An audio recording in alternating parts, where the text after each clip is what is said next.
All right, welcome everybody. Sitting here with Brett. Another Metal Monday. Good morning, bud. The GOAT took care of He did. business. He pulled it off, man. My wife is a huge diehard Tampa Bay fan, so she's had a lot of bad years, Yeah. and I was so happy for her because the GOAT just put on a performance, man. Yeah. Dude, he gets everybody around him to play better, I think people kind of wrote, and I was probably one of them, he kind of wrote them off early in the season. I mean, they were kind of losing some games. Mm-hmm. But Tom Brady knows that it takes time to get shit done, and it's not just going to happen overnight.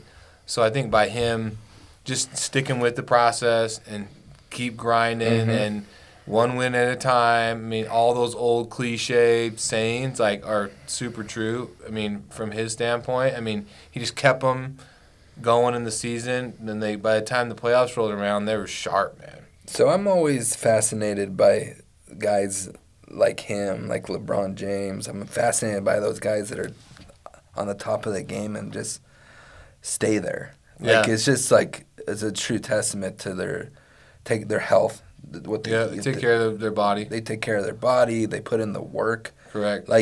One thing I always think about, it's an article that Bill Simmons wrote about Tracy McGrady. Yeah. He's one of the most talented players ever.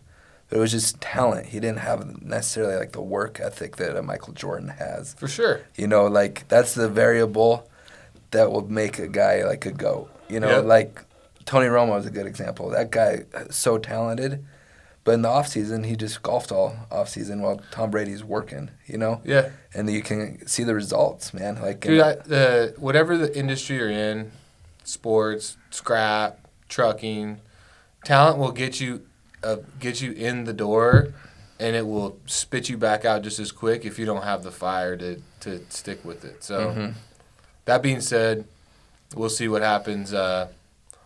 We'll see what happens next year. He'll be back. I'd like to see him win another one, just to spit in Bill Belichick's eye, just to say. Dude, I think Gary Vee was talking about Belichick this weekend. Yeah. He did one of his overrated, underrated. And he was talking about Belichick. Does this kind of tarnish his legacy? I don't know. I don't know takes either. Two to tango. I mean, but what if Belichick never goes back to the playoffs?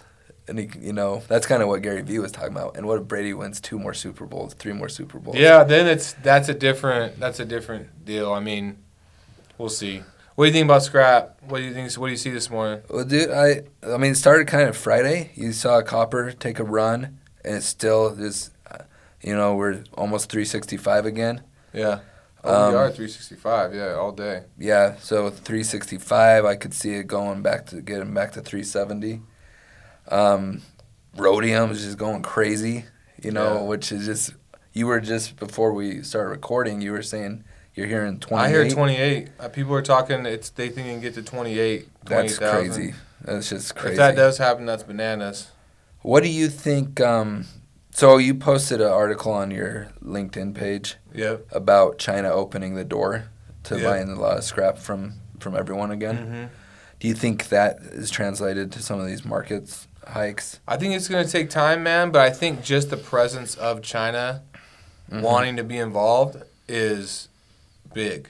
Mm-hmm. So that's, I think, got some material bought early in late 2020, early 21. Has forced some of these importers of U.S. scrap to pull the trigger and buy, maybe pushing the price pretty high pretty quick.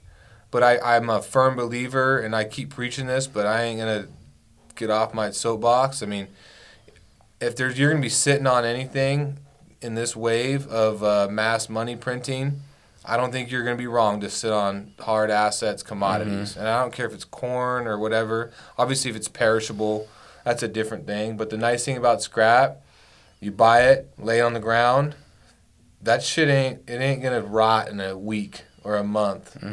You can put it on the ground, be comfortable in the money you've spent if you've bought it right, because I really think that this market is just getting started. The commodities in general, especially base metals. I mean, going into 21 and 22, there's going to be some serious expansion. There's going to be some serious catching up. They're about to put an infrastructure bill on. It's going to happen. I mean, whether we like it or not, that's a whole different story. You know, whether we can afford it or not, it's a whole different story. Mm-hmm.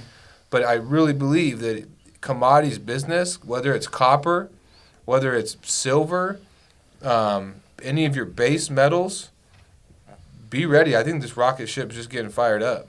So a week ago, we didn't have our firm ferrous numbers in, Mm-hmm. and we anticipated a down Yeah. market, down 60. Yep. Anywhere from 30 to 60, depending on where you're going. Some places, you know, wanted to quote down 50. That seems So- nationwide. We jumped on a clubhouse call with Jake Bronstein. Mm-hmm. He has the same kind of feeling you do. Like he thinks it's bullshit that it's going down. You know? I agree. Yeah. And he's just gonna sit on a lot of tons. He's got to ship some. You know, it's not the same with us. We got to ship some. Yep. But do you anticipate March to have a bounce back? Yeah. And if it's not March, I think it's April. And if it's not April, I think it's May. It's coming. It's coming. Yeah, and I firmly believe that. And I want to get this on the table, though. You're going to ship to people that take care of you in the ups and the downs, right? Mm-hmm. The people that only want to do business when it's favorable for them, those aren't the people that you're going to try and reciprocate business with. You want to reciprocate business with people that are fair to you on both sides of the triangle. Well, that's right? where the loyalty Like, comes in. the upside, the downside, and the in-between side, those are the people that you're going to do business with or that I choose to do business with. So you kind of have to take that into consideration when you're considering selling or moving product. Obviously, you have to consider cash flow and what makes the most sense. But the reality of it is we're in the commodities business. The prices go up, the prices go down, and you got to pick and choose your spots. And in my humble opinion, I think that if you're sitting on scrap today, Mm-hmm. you're not going to be in a bad spot a week from now, a month from now, a year from now.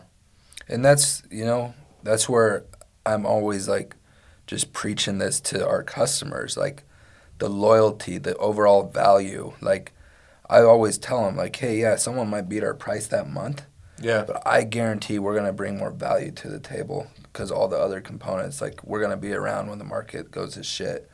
Or I'll help you like get an emergency load out if you need to get it off your books. We did that for one of our big manufacturers, so we have a big pile of cardboard boxes that made a lot of people angry. But we did that when I don't think any recycler would have done that in a day notice. Like we pulled that off because we have an awesome team. Yep. So I think it's just all kind of connected, man. And that's what I love about this. That's what I love about this industry: the relationships, the loyalty, and the grind, man. Consistency wins. All right. Well, we'll see All right. everybody in a week. Have a great day. Thanks.